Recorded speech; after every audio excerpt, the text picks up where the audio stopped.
Some things you wouldn't mind being stuck with, like a huge inheritance. But a phone that has to be plugged in just right so it charges is not one of those things. Switch to Verizon and we'll pay off your old phone up to $800 via prepaid MasterCard for a new one on us. Just trade in any phone from our top brands with select unlimited plans. $829.99 purchase with new smartphone line on select unlimited plans. Minimum $90 per month with auto pay plus taxes and fees for 36 months required. Plus $830 trade-in/promo credit applied over 36 months. Trade-in terms apply. Payoff phone requires smartphone purchase and port-in with new smartphone line on select plan. Must provide most recent bill showing payoff amount of eligible phone. Additional terms apply.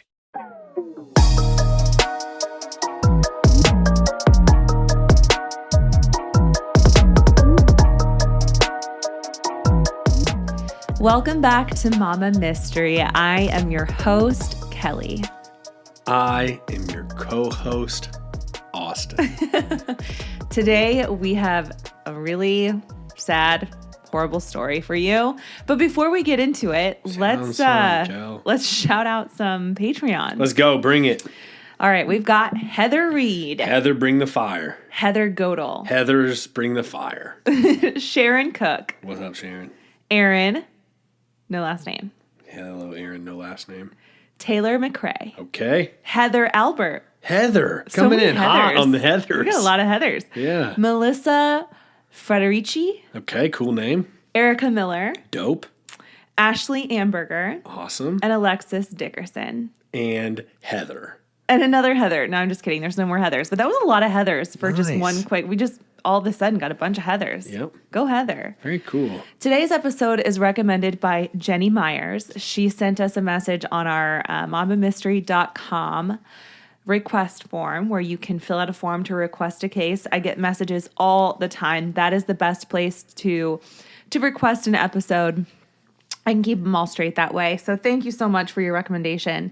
Today we are talking about the case of Paris Bennett. Can I just say real quick that it's mind-blowing to me that all these people get excited to come listen to this sad story. I know. And if it wasn't for, me getting to listen to my hot-ass wife tell me a true crime story, don't think I'd really be interested.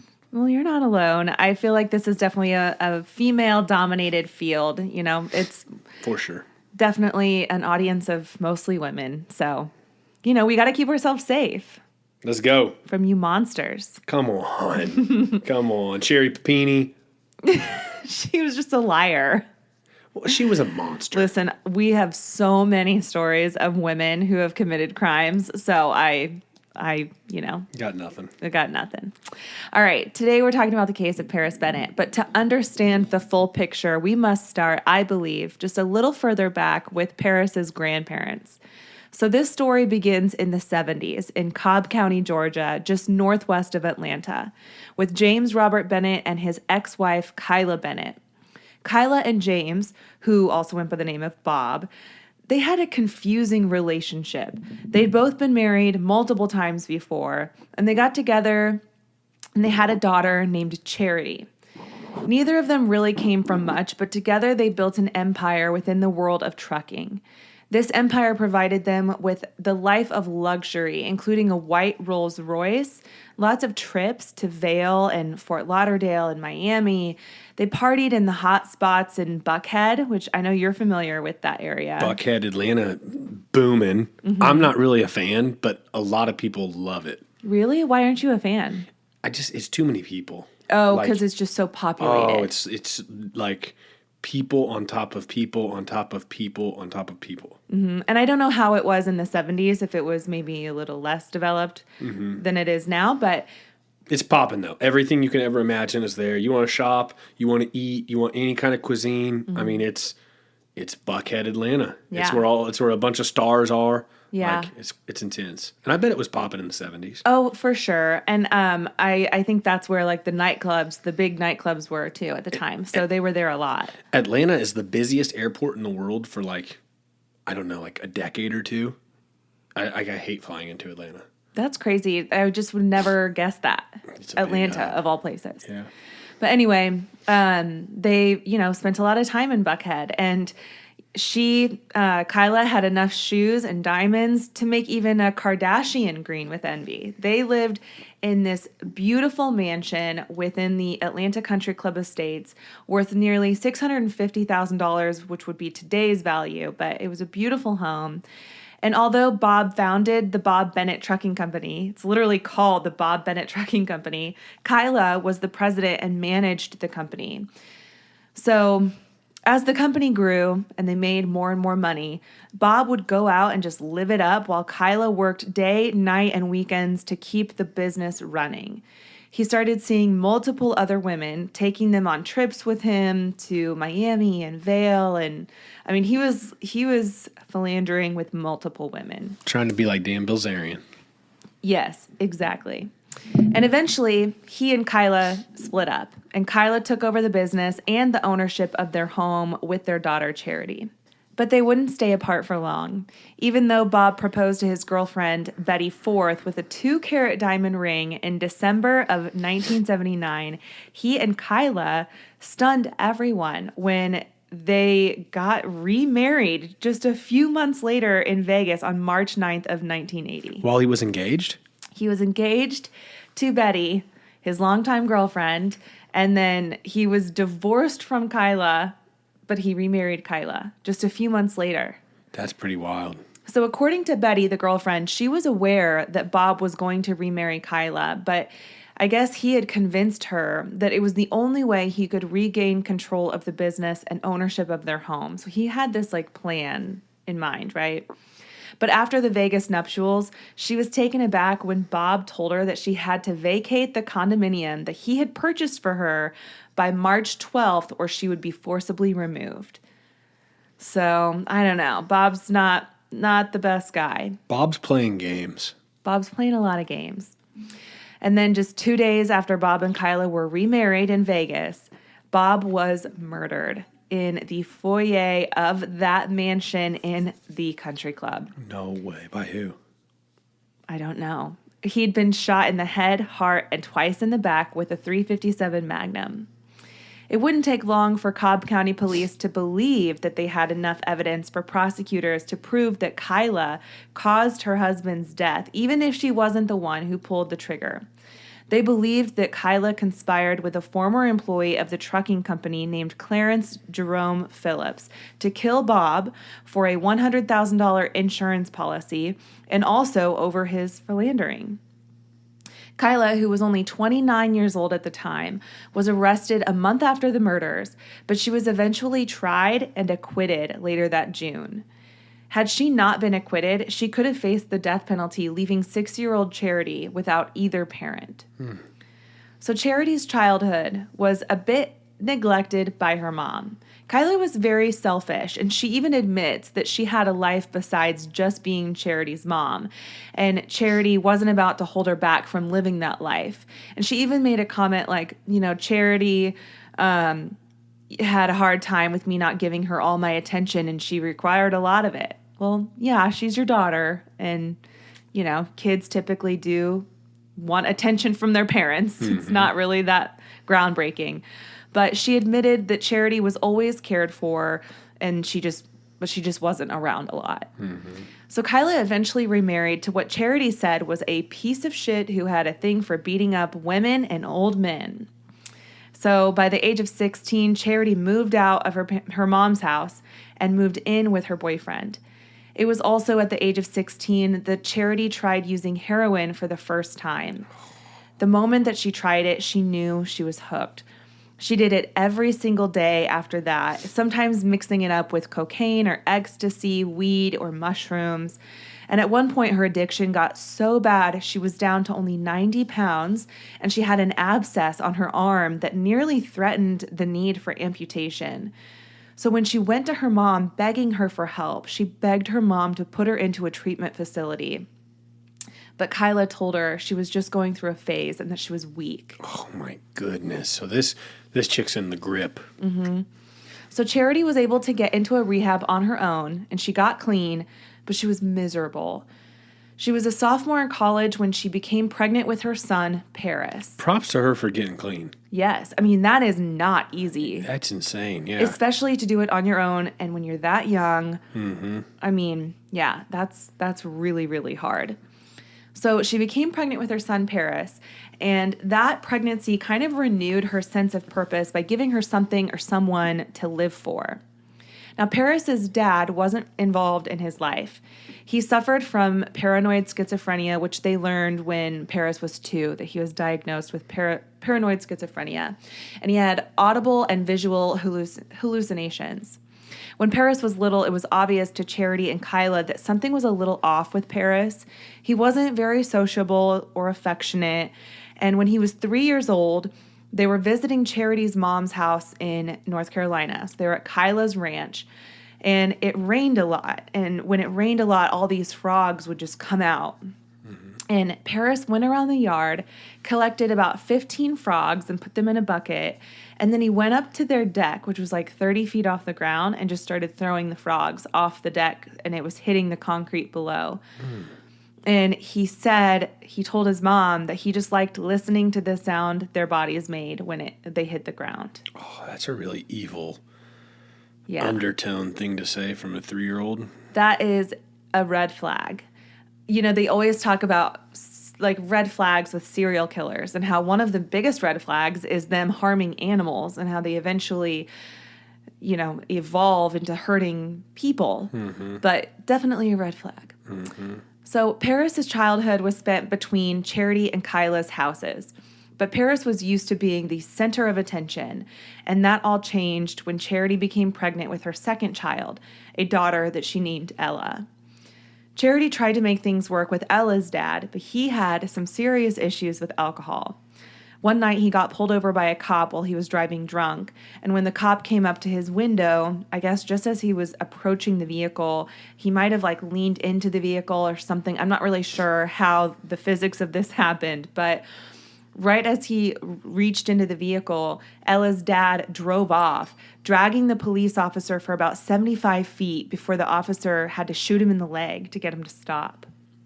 So Charity ended up leaving Ella's dad after that and just never looked back. She became a single mom to Paris and Ella, sometimes working 2 jobs at a time so that she could support her little family. But they really never wanted for much. They were still comfortable.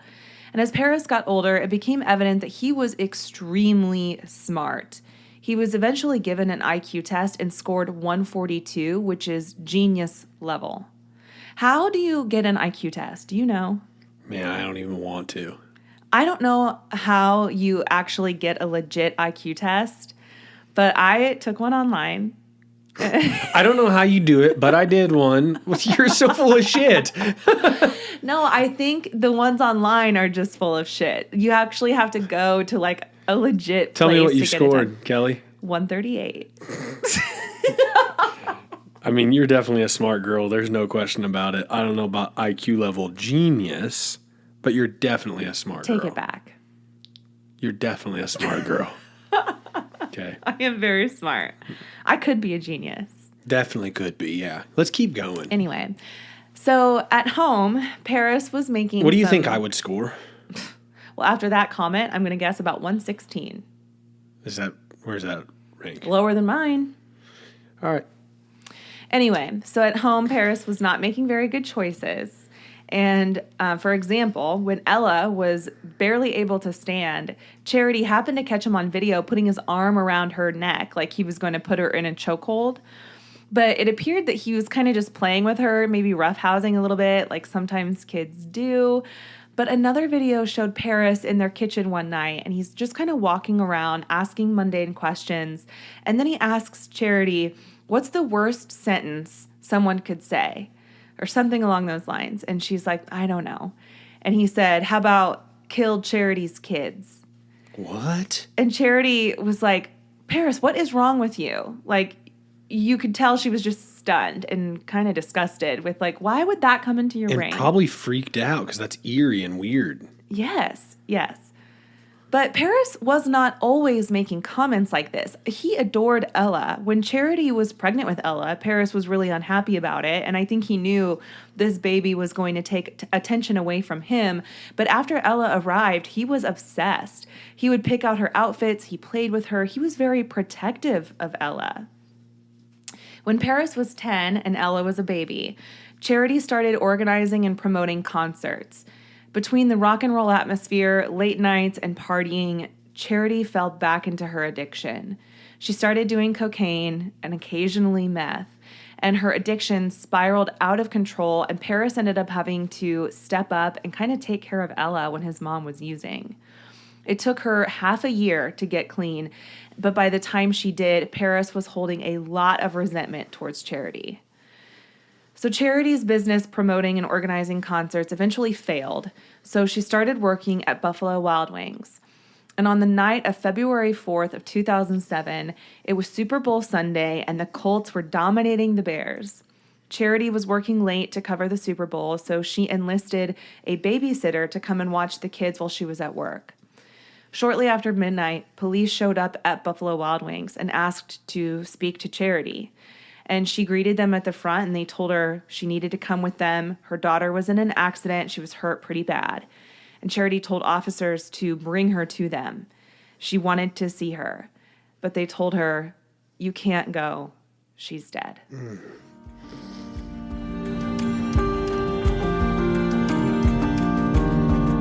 Tell me if this sounds familiar.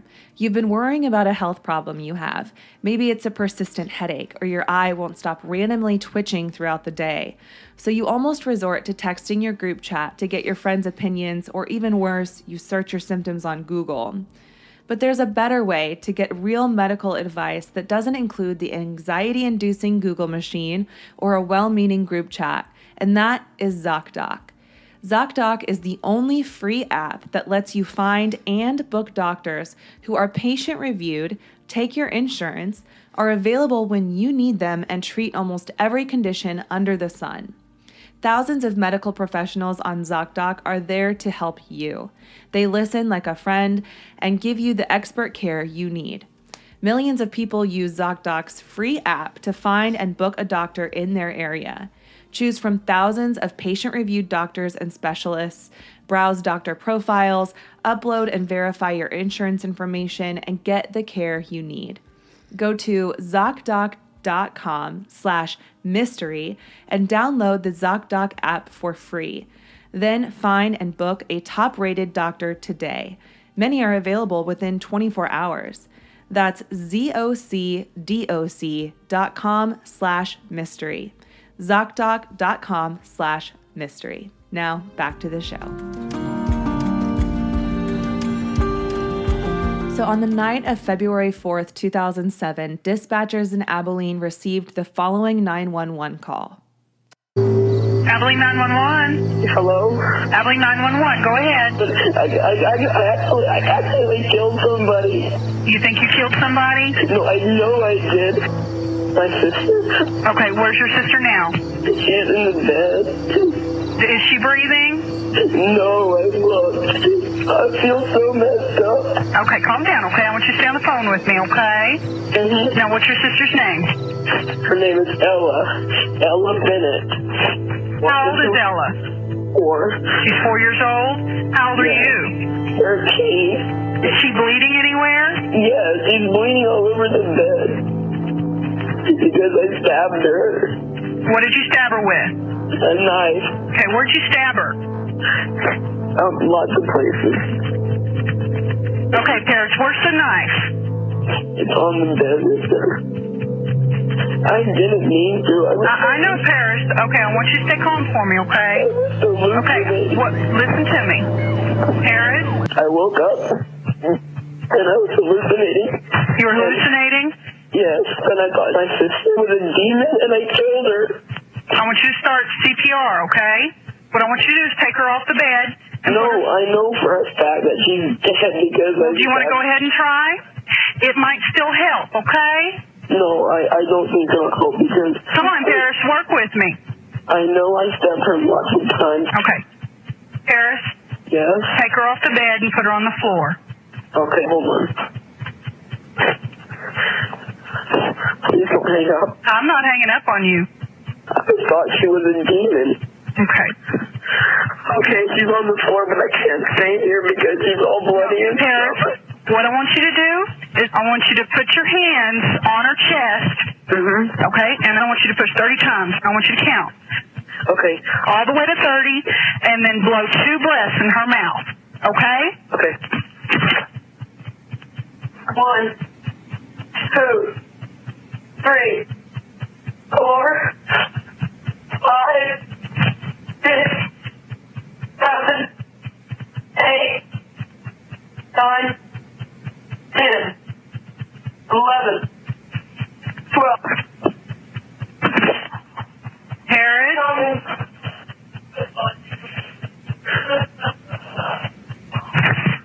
You put it down. So while Charity was at work, Paris schemed and convinced the babysitter to leave so that he could harm his sister without any intrusion. Ella was asleep in her bed when Paris went into the room and beat Ella. He choked her, punched her, and stabbed her a total of 17 times. There was also semen found on Ella's body and on her bed, which was later found to be from Paris. It was also later discovered that just prior to the attack, Paris had consumed a ton of violent, pornographic material, including S&M, bondage, and sadism. Holy shit. After he killed Ella, he called a friend from school and chatted with this friend for like 6 minutes before he finally hung up and called 911. And this changes everything I was feeling when I was listening to it. I mean, I felt terrible. It's like this kid hallucinating, like, oh my God. And you hear all that and you're like... And when he was counting, he was supposed to be performing CPR. He had set the phone down and was just walking around the room, counting out loud. He wasn't helping Ella. He was just saying that because he knew that's what the dispatcher wanted to hear. Mm-hmm. At first, as we heard on that 911 call, Paris claimed that he killed his sister because of a hallucination he was having that made her appear as a pumpkin-headed demon on fire. However, later he admitted that he had planned the attack on his little sister and revealed not only did he want to kill her, but he also planned to murder his mother, but changed his plan once he realized how much work it actually took to kill somebody. He also admitted that he did this because he just wanted his mother to suffer. He knew that the surefire way to do that was for her to lose her kids, one to murder and one to prison. When Charity went to prison to visit her teen son, he said, "You're right, I did kill her." Even while in prison, he continued trying to hurt her by saying things like, "By the way, I enjoy watching your pain." Holy shit. When Charity confronted Paris about the semen found at the scene, Paris became enraged. Every time she would go visit Paris, Paris would sit there just very stone cold. It was chilling. It was like looking into his eyes and there was just nothing. But when she brought up the fact that semen was found on her and she knew that Paris sexually molested her in some way, whether she was alive or dead, he became enraged. After the incident, she wrote in her journal that she brought it up to him and he, quote, slammed the table into me, pinning me against the concrete wall behind me. He cut off my air. I was in shock, paralyzed. I thought I was going to die there. Then he pulled the table back. I caught my breath and he slammed it into me again, end quote. This was the first time Charity saw firsthand just the dangerous rage that her son was capable of. Before this, I think it was just mostly comments and, maybe being rough with Ella, but not anything that she was truly concerned about. I mean, everyone kind of knew there was something a little bit off about him, but he was still very smart and he still was very protective of Ella. So I don't think anyone, expected chaos. Yeah, anticipated that this would happen. Now, despite everything that Paris has put her through, Charity still stands by him. She hates what he did, and after the murder, she expressed hatred for Paris in her journal. But she worked through the grief and trauma of what happened and found her way back to loving her son unconditionally. That's mind-blowing. I'm not like the most compassionate person in the world, and if I need to shut somebody out of my life, then I'll just snap my fingers and do it. Like, It is what it is. And I sound really cold when I say that. Everybody's different, okay? So the people I care about, I obviously don't do that. But, I would be done with somebody like that, period. Done. Yeah. I'm sure we'll kind of go into a conversation once we're done with this episode, but I do want to talk about it at the end because I've thought about this multiple times. I've been writing this story all week. I've been working on it all week, every single day. So it's been on my mind constantly.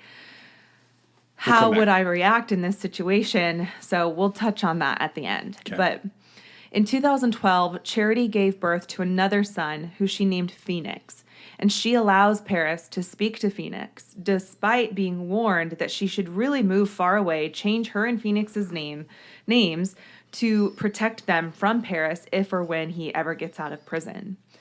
So Paris is currently serving a 40-year sentence at the Ferguson unit of the Texas State Prison.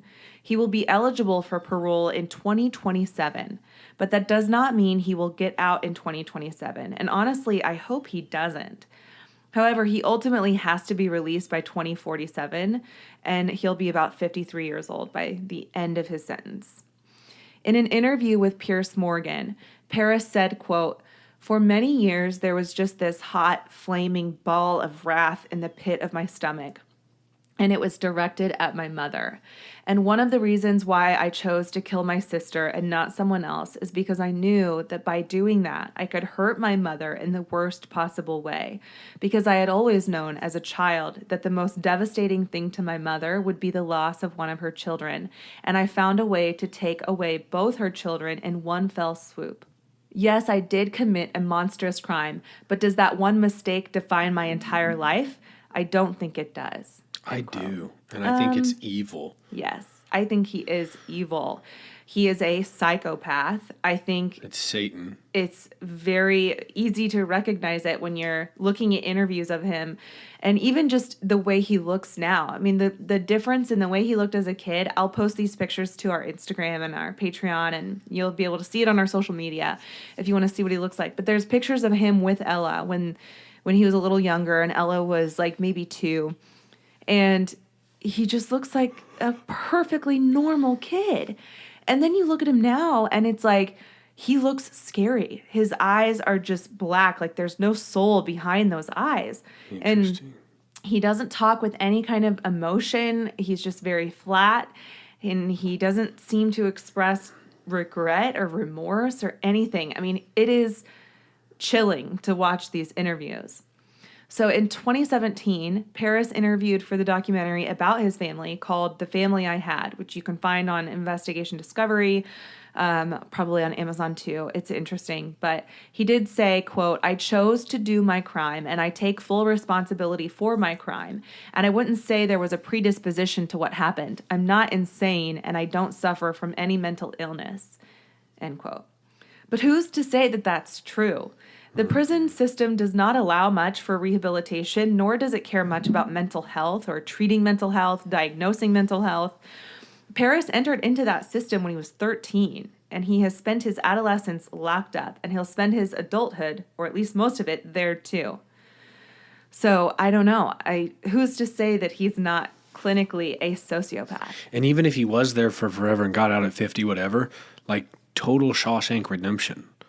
The guy has no business being in society. He wouldn't know how to function. He wouldn't know how to function. You know what I'm talking about when I say Shawshank Redemption? Yes, but I think of them very differently because of his right. violence. No, I get what you're saying. I'm just saying though. the concept of you're there all your life. You're going to commit a crime to go back because it's all you know. It's all you know. You wouldn't know how to operate in the real world. If you went to prison at 13 years old, got out at 50-something, I can't imagine you would know how to operate in the real world and be a contributing member of society. No. And how do you, keep that violent... you don't know how to cope with your violent tendencies, right? Mm-hmm. So, you're thrust into a new world and just expected to... carry on your own. I mean, I know there's halfway houses and there's things that kind of ease you back in, but those might work. Yeah, as I was saying, when you're a kid and you go in, you don't ever have a parent, that's a crazy situation. Yeah. So Charity has said, quote, "What I know about my son is this. He is sick. He couldn't care less that he sexually assaulted and murdered Ella. He has a dark side that is dormant right now, but my son is dangerous. Under the right conditions, I truly believe he will and could kill again, with as little compunction about it as he has for what he did to Ella. I know he will experience those conditions on a regular basis once he is sent to prison. I sincerely hope he does not have to kill again because Texas has no concern for human rights," end quote. So Charity created the Ella Foundation in 2007 to help those affected by violence, mental illness, and the criminal justice system. She wrote a book called How Now, Butterfly about everything she went through during the death of her daughter and the incarceration of her own son for committing the heinous acts against his own sisters. And she also does speaking engagements.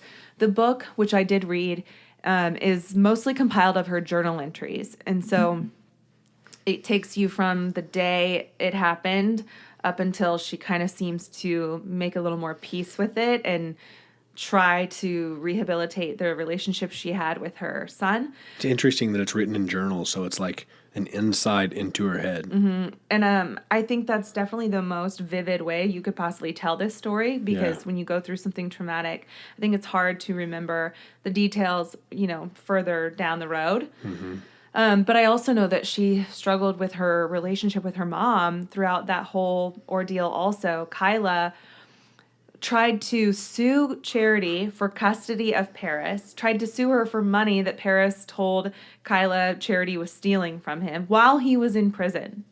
And so Paris wrote Charity letters saying that he wanted to have her rights as a parent terminated and he wanted Kyla to take over. So when I started this episode and I said, I think it goes back to the grandparents, I think that Kyla has a little bit of culpability in how this has all played out too. I think it's a mixture of a lot of things. I don't think there's only one sole person to blame for how Paris turned out. Mm-hmm. I think the fact that his father is sick, his mom was addicted to drugs for a long time, and also had a really difficult upbringing. His grandmother, Kyla, was accused of killing somebody or having someone killed, and some people, including Charity, believe that she is guilty, even though she was acquitted. They think that she did have something behind it because they never did find who did it. Mm-hmm. And the way that Kyla raised Charity, I just think there's so many different pieces to this puzzle. I agree with you completely. I also think to be that evil, you were born that way. Sure. So like you've talked about it many times, like born bad versus like brought up bad. Yeah, or whatever. Nature versus nurture. Yeah, that's a factor here too. I can't help but think. I don't know. Yeah, well, and that's why I mentioned his dad, because his dad is diagnosed paranoid schizophrenic, and so I wonder if any of those traits pass down to Paris and they just are undiagnosed. I mean, obviously I'm not a doctor, but one has to wonder. Mm-hmm. So after the death of her daughter, Charity started associating Ella's memory with butterflies because that was the last thing that Ella painted while she was in school. It was a picture of a butterfly. And she has chosen to forgive her son and accept him for who he is. She said, quote, "My son is a psychopath. I can't help him. That may not matter in the long run. What may matter is I can't, not at this point, give up on him. I love my firstborn with as much intensity as I have since the day I found out I was pregnant with him." No way. End quote. She also said that she's setting an example for Phoenix as an example of how unconditional love and forgiveness looks and behaves. That's mind-blowing. So is she doing well? Like she's not having drug issues or anything? As far as I know, so I tried to look back on some of her social media, but it's only as recent as a couple years. So I haven't seen any recent updates. The last I heard, too, was that Kyla, her mom, had cancer. So I was trying to find any kind of updates, but I wasn't able to find any.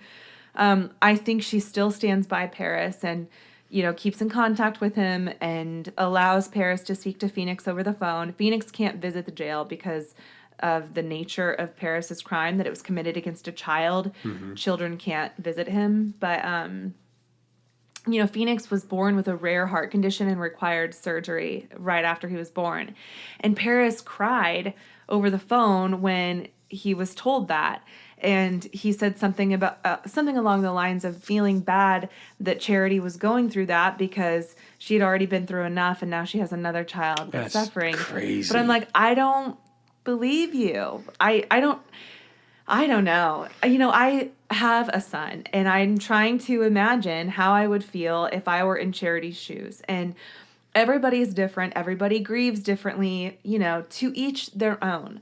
I cannot relate to forgiving someone or finding forgiveness to still have them in my life, knowing what they did to my daughter. 1,000%. So, maybe you can forgive him so that you can move on and you're not holding on to that resentment. I don't even know how you do that. Good. Like, I'd be able to do that. I don't know that I would either. Knowing that my daughter was sexually assaulted and tortured by the hands of her own brother. No, I just don't know that I'd be able to. Yeah. I know that I wouldn't be able to do that. We're on the same page there. That's yeah. wild. And I think it's interesting whenever I posted about Tristan Bailey and Aiden Fucci, so I on TikTok I posted a video about Aiden Fucci's mom helping him try to conceal what he had done to Tristan Bailey, which was stab her like over 100 times. Mm-hmm. And he had bloody jeans, and the mom was seen on camera trying to wash the bloody jeans in a sink. So she was charged with tampering of some sort. Some sort of tampering with evidence, obstruction of justice, something like that. And I asked people, how far would you go to protect your son from, knowing that he did something heinous to another human being? What did people say? Most people said that they would not help their child if they knew he murdered somebody. But there were some people... Thank God we're in that place where most said that. Yeah, but some people came out and said, that's my child. I would do whatever I had to do. And I'm just like, wow. That's crazy. That's a problem. Yeah. Man, see, if those type of people aren't listening to us, I wouldn't think. I wouldn't think, but those are the type of people who go to the parent-teacher conference and the teacher tells them, hey, your kid is disruptive and he misbehaves and he's mean to other kids. And the parent's like, no, I don't think so. Not my Devin. I mean, I just pulled a name out of thin air, so no offense to any Devins. But, come on. You need to take some accountability here for your child, or you at least need to make your kid take some accountability. It's those parents that are breeding the bad seeds. Yeah. That's my opinion anyway. Yeah, that's my opinion for what it's worth. I'm sticking to it. Well, good job, babe. That was a sad story. I'm really sorry. Charity sounds like a resilient chick. I mean, everything she's been through, and then she writes a book and overcomes addiction a couple times. Yeah, and is, trying her best to keep her daughter's memory alive through this foundation. And I can't imagine being in her shoes for even a minute, and I wouldn't want to be. My heart goes out to her for that, and I can't even imagine. Yeah. Anything else? Join us tomorrow for headlines. Ooh. You got a positive story? I'm going to get one. Mama. Mystery. Out. Bye.